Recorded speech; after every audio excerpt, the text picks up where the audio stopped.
Assalamualaikum warahmatullahi wabarakatuh. Pada video kali ini kita akan kembali membahas tentang penyajian data, akan tetapi pembahasannya lebih lengkap, ya sedikit lebih lengkap dari video yang kemarin aku upload. Jadi oke, langsung aja kita menuju ke materinya. Nah, mengenai penyajian data ini, yang harus kalian ketahui pertama-tama adalah definisi data itu sendiri. Apa itu data? Nah, kan data adalah keterangan yang benar dan nyata. Nah, ini adalah definisi yang aku dapatkan dari link kbbi.web.id ya, atau KBBI online. Atau kalian buka, kalau kalian punya kamus bahasa Indonesia sendiri ya buka aja di situ. Atau data adalah keterangan atau bahan nyata yang dapat dijadikan sebagai dasar kajian. Nah, itu adalah pengertian data. Kemudian, bagaimana cara memperoleh data?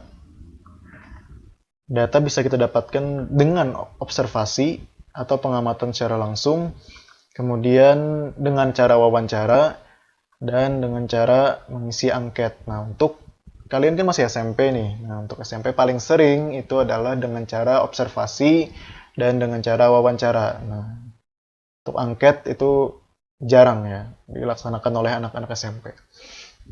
Sudah? Oke. Untuk data sendiri dapat disajikan dalam berbagai macam bentuk nih. Yang pertama dalam bentuk tabel, kemudian diagram batang, diagram garis, dan diagram lingkaran. Untuk tabel sendiri bentuknya adalah seperti ini. Contoh, tabel mata pelajaran paling diminati siswa kelas 7A. Nah, ini adalah bentuk data dalam bentuk tabel. Oke. Pertama-tama yang harus kalian tuliskan adalah kepala tabel ini. Ya, mata pelajaran dan frekuensinya. Nah, mata pelajarannya ada 4, matematika, bahasa Indonesia, fikih, dan Quran hadis. Nah, apa ini frekuensi ya kan? Pasti kalian masih bingung tuh. Frekuensi adalah banyaknya atau jumlahnya. Misal, matematika, frekuensinya adalah 8. Itu artinya, siswa yang meminati matematika berjumlah 8 orang. Begitu juga dengan bahasa Indonesia. Siswa yang meminati bahasa Indonesia berjumlah 12 siswa. Nah, seperti itu. Ya, kita gabungkan, seluruhnya adalah 30 siswa.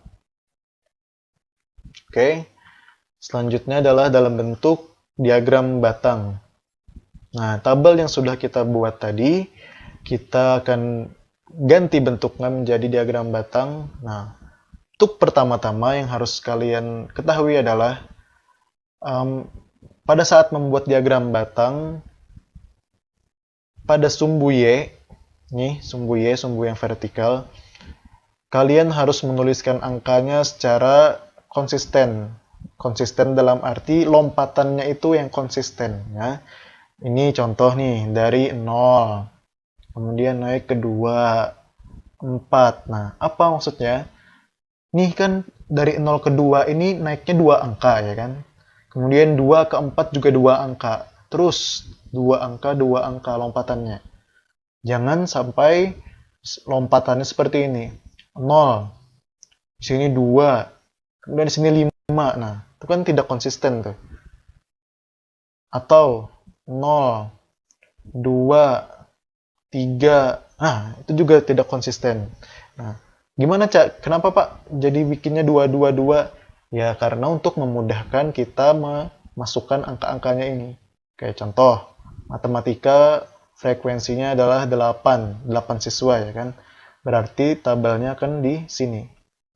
Nah, ini tabel untuk diagram ya, sorry. Diagram untuk matematika. Kemudian untuk bahasa Indonesia 12 berarti di sini. Ya kan. Fikih 5. Nah, untuk 5 sendiri coba kita lihat dulu. Nah, ini kan 5 ini tidak berada di garis 4 dan tidak berada di garis 6. Karena apa? 5 berada di antara 4 dan 6. Ya, seperti ini. Nah, ini adalah 5. Kemudian Quran hadis sama. dia tidak berada di garis 14 dan 16, akan tetapi di antara 14 dan 16 ada 15. Nah, seperti ini. Oke, bisa dipahami?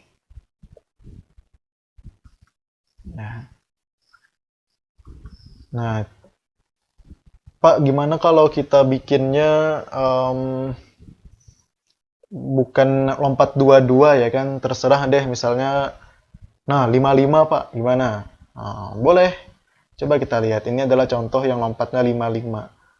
Dari 0, 5, 10, 15, 20, ya kan? 5 semua. Kan tetapi, coba kita lihat untuk matematika, misalnya. 8, nah. Kalian pasti bingung, ini kalau tabelnya kita tutup, nah tabelnya anggap tabelnya nggak ada ya. Kita cuma melihat diagramnya doang. Nah, berapa nih? 5, 6, 7, 8, 9. Nah, 6, 7, 8, 9. Kan bingung ya? Jadi, karena lompatan itu terlalu besar, ya 55, jadi untuk angka yang di sini kurang, kita kurang bisa menentukan angka apa ini. Ya, sama halnya seperti bahasa Indonesia kan 12 siswa nih. Nah, ini 12 atau 13 nih. Ya kan? Beda hanya dengan fikih karena 5 ya 5 pas ya kan. Sama Quran hadis juga karena 15 pas di sini. Nah, atau kita buat dalam bentuk yang lebih kecil. Tadi kan lompat 2, kemudian lompat 5. Nah, kita buat bentuk yang lebih kecil. Nah, ini adalah lompat 1-1 aja. Jaraknya 1-1. Nah, gimana nih? Kalau ini bagus ya, karena semua angkanya pasti tepat berada di garis. Contoh, matematika 8 siswa, pasti tepat di sini. Nah, betul kan? Kemudian bahasa Indonesia juga pasti tepat di sini. Dan seterusnya. Nah, kekurangannya apa? Ya, kekurangannya kalian akan kecapean nanti kalau menulis angka-angkanya ini. Dari 1 sampai 16. Belum lagi nanti kalian bikin garis-garisnya ya kan? Nah, seperti itu. Jadi, apakah ini dilarang? Enggak, kalian boleh membuat seperti ini. Ya, asal kalian memang rajin menulis, rajin menggaris ya, enggak apa-apa, boleh. Tapi saran Bapak, untuk membuat diagram batang ini, perhatikan dulu kalau bentuk tabelnya seperti tadi. Nah, kalau bentuk tabelnya seperti ini, ya lebih baik lompatan 2 atau 1. Kalau mau 3, 5 itu kalau nggak usah. Mungkin 1 atau 2 aja. Oke, bisa dimengerti. Kita lanjut ke diagram garis. Nah, ini hampir sama dengan diagram batang ya. Membuat seperti ini dulu diagramnya. Nah, untuk ini lompatan adalah 555 karena apa? Karena ini angkanya besar nih. Nah, coba kita perhatikan angka yang sebelumnya. Ini kan kecil-kecil, 8, paling kecil 8 dan paling besar adalah 15. Nah, kalau diagram garis kan ini paling kecil 20, paling besar 45. Nah, jadi kita perlu lompatan ya angka yang lebih besar. Ya, di sini Bapak mulainya dari 5, 10 sampai 50. Kita mulai dari bulan Januari di titik 20 di sini ya. Oh iya, ini adalah grafik banyaknya lembar membaca Al-Quran per bulan. Ya. Jadi contoh nih ada namanya Abdullah ya kan, dia pada bulan Januari membaca sebanyak 20 lembar. Nah, berarti berada di sini nih.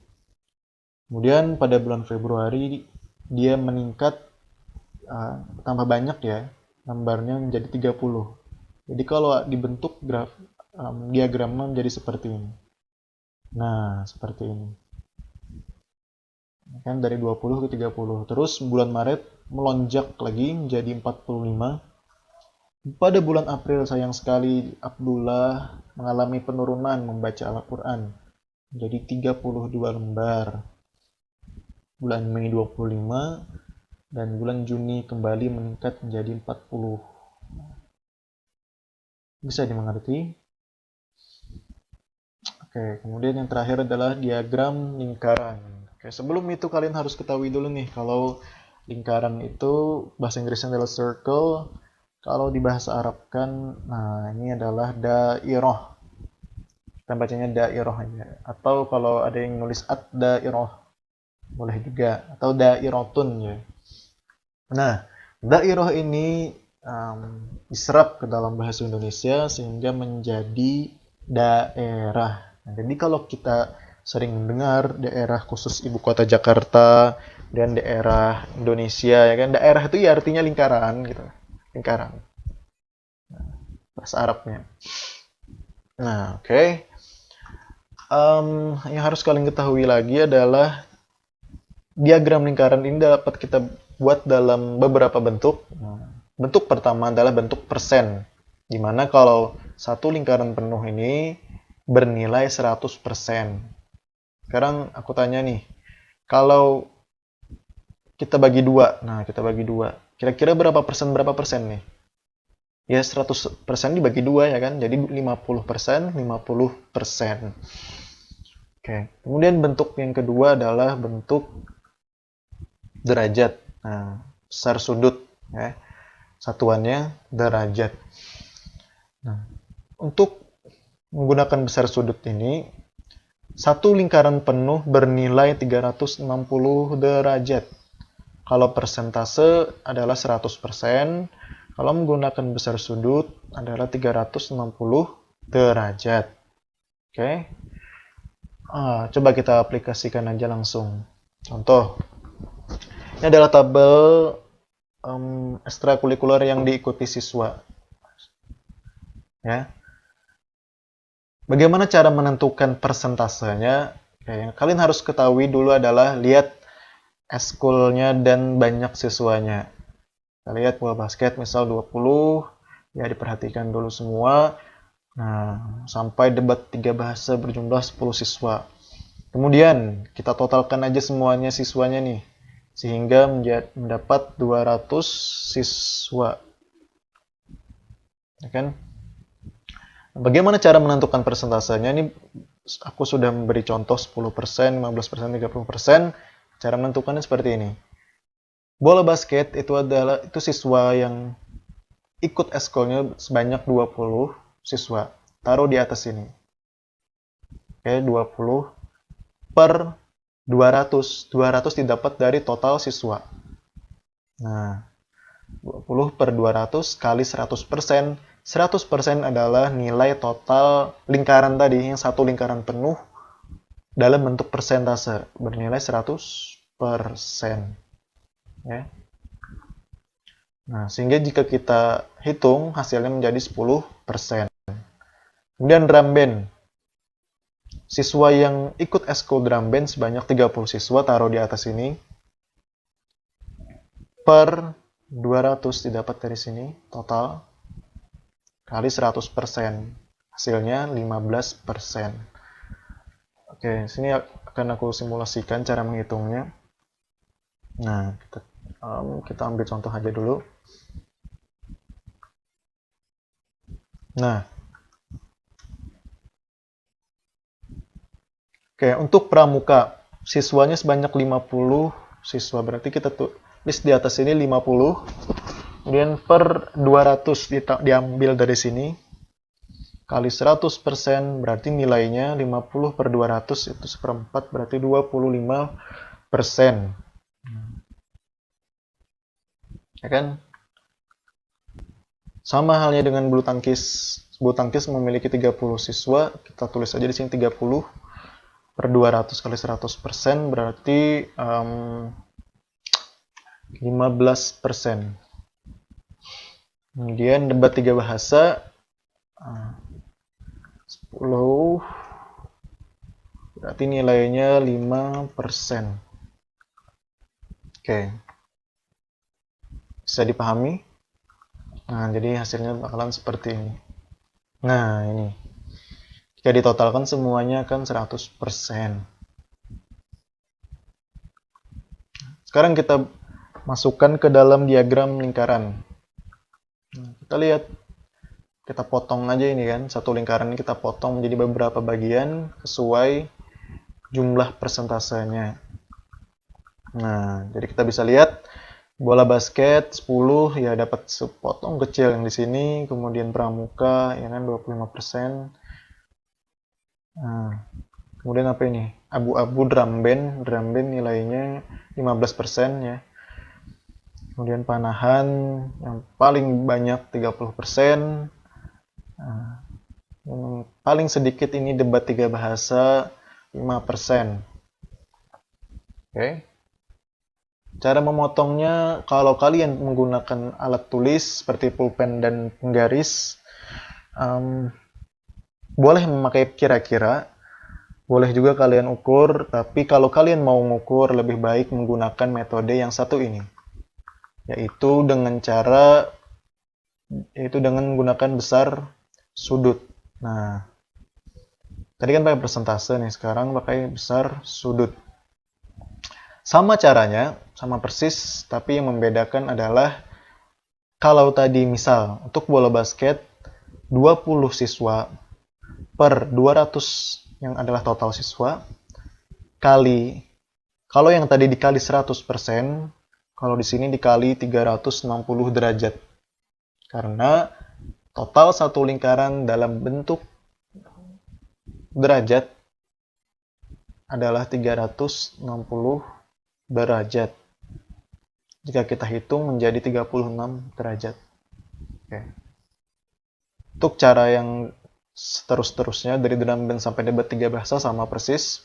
Contoh debat 3 bahasa 10 siswa per 200 diambil dari total siswa kali 360 derajat. Hasilnya menjadi 18 derajat. Sekarang tinggal kita bentuk ke lingkaran. Nah, jadi kalian bisa pakai busur, pakai pensil atau pulpen, terserah. Tentukan aja nih. Bikin dulu satu lingkaran penuh ya. Terus kalian bagi-bagi. Misal bola basket 36 derajat dapatnya segini. Kemudian drum band ya kan, seterusnya panahan. Nah, dan seterusnya.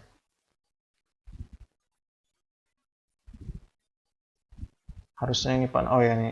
Oke. Itu saja dari saya. Kalau ada beberapa pertanyaan silahkan langsung aja hubungi lewat WA atau akun media sosial saya yang lainnya. Terima kasih. Wassalamualaikum warahmatullahi wabarakatuh.